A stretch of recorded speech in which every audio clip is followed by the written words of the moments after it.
Hello everyone, this is Zad and I welcome all of you to my YouTube channel.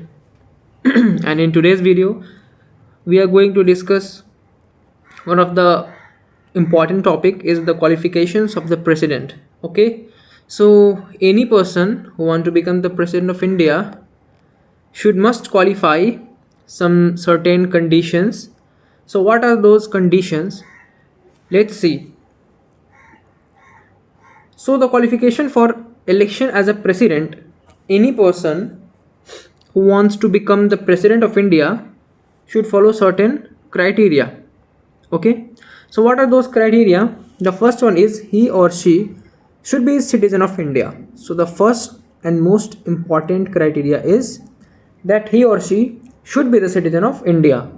So it means that all the citizens who are not the citizens of India are not eligible to become the president of India.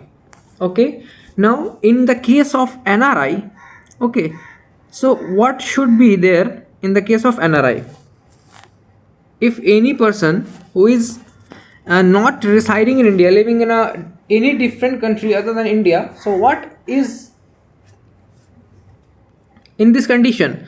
So even an NRI can become the president of India only if they do not accept the membership of different country, or you can say they do not become the citizen of any other country than India. Okay, so even NRI can become the president of India if he or she is eligible to certain conditions. So the first point is clear that he or she should be citizen of India, and even an NRI can become the president of India only if he or she does not accepted the citizenship of any other country. So this was our first.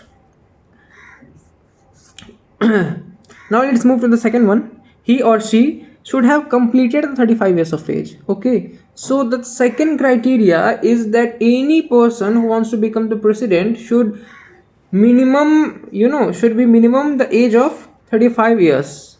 Okay, so the age requirement is of 35 years. Now let's move to the third one.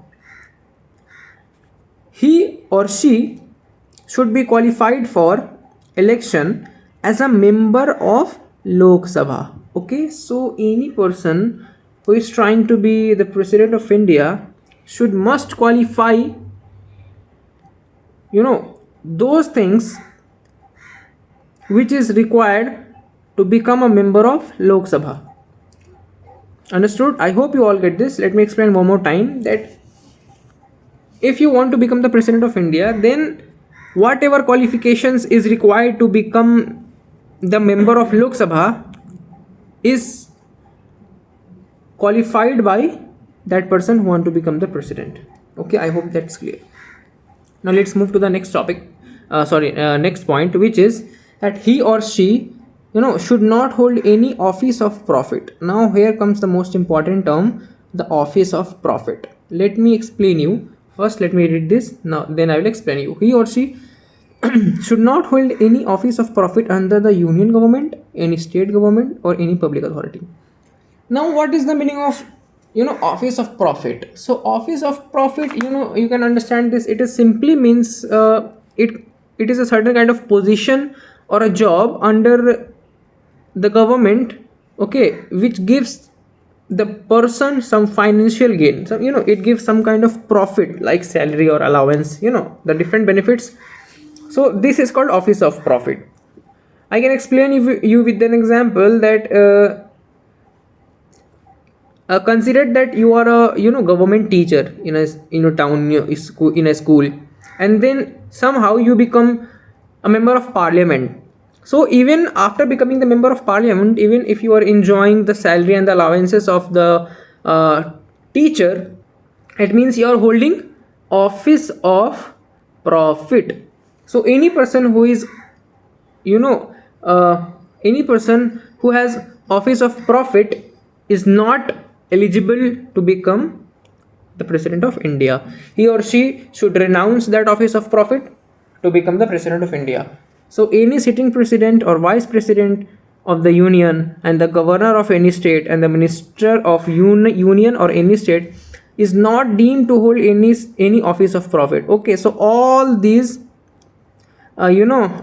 people, president, vice president of the union, governor of the state, and all the ministers of union and the state should not hold any office of the profit. Okay, and hence disqualified as a presidential election. So if they hold any office of profit, they will disqualify for the election of president. Okay, I hope that all the qualifications which are required to become the president of India is all clear. Okay, now there are some more important things you should keep in mind, that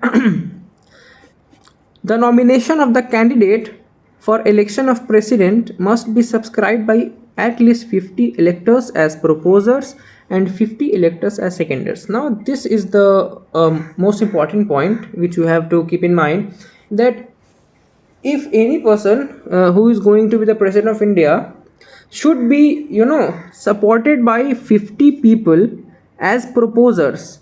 So who are proposers? Proposers are those 50 peoples.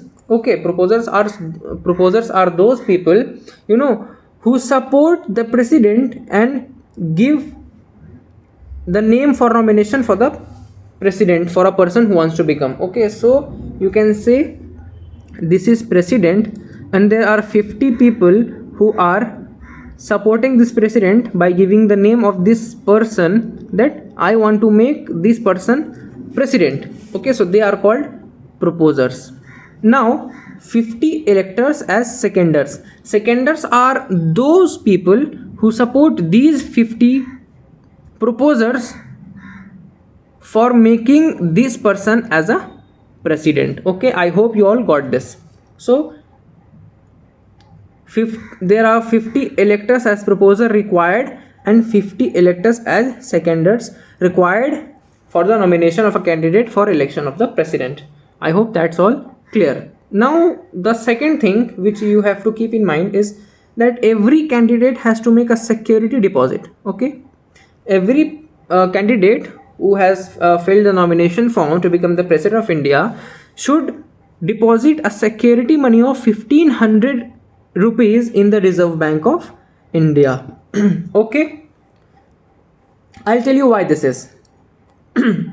Now this amount, which is 15,000 rupees, okay, which is liable to be forfeited in the case the candidate fails to secure 1/6 of the vote polled. Okay, now you have to keep in mind this thing, that the money, okay, which is taken from the candidate who has filed the nomination, you have to give 15,000 rupees. Why so?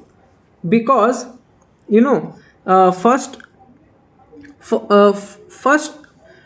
this money is forfeited in the case of candidate fails to secure 1/6. If the person who has nominated or who has given the name for becoming the president, if he secures more than 1/6 of the total votes polled, then this 15,000 rupees will be returned back to the person. Okay, and if the person does not secured or secured less than 1/6 of the total votes polled, then this money is not given back to the person. That's why it is called security money, and forfeited in the case, it means it will not be given back to the person who secures less than 1/6 of the total votes polled. Okay, I hope you all got this. Now before 1997, there is an important point. Before 1997, the number of proposers and seconders was 10 each. Okay, so as you have understood here, that we need at least 50 proposers and 50 seconders. Here 50 proposers and 50 seconders are required. Okay, but before 1997, only 10 seconders and 10 proposers were needed, and the amount which was given by the candidate as a security money, it was only 2,500. So why after 1997 it was amended and changed the number of proposers and seconders and the security money? Because in 1997 they were increased to discourage the non-serious candidates. Okay, so what was what had happened earlier now, that in the presidential election, anybody, even the non-serious candidates who do not want to be the president, they also file the nomination to become the president. And the in choosing the president, the election of the president even is a very hectic thing. Okay, so this was increased so to discourage the non-serious candidates who want to become the president. So I hope all these points are clear. If you want to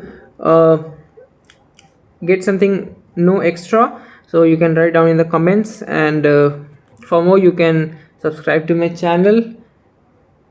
Thanks a lot.